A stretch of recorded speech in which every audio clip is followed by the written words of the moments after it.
வேதத்துல வாசிக்கிறோம். சங்கீத புத்தகம் அந்த 49ஆம் அதிகாரம் 22 ஸ்தோத்திர பலியிடுகிறவன் என்னை மகிமைப்படுத்துகிறார். கத்திர பிள்ளையே நல்ல ஆண்டோட பத்தி சொல்ல விரும்புறாரு.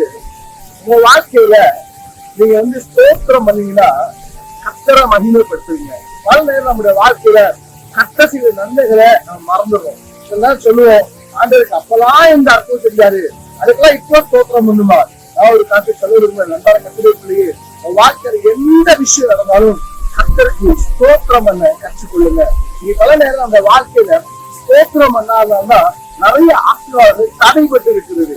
நான் உங்க வாசிக்க சொல்ல விரும்புகிறேன். கர்த்தருக்கு எல்லாத்துக்கும் ஸ்தோத்திரம் பண்ணுங்க.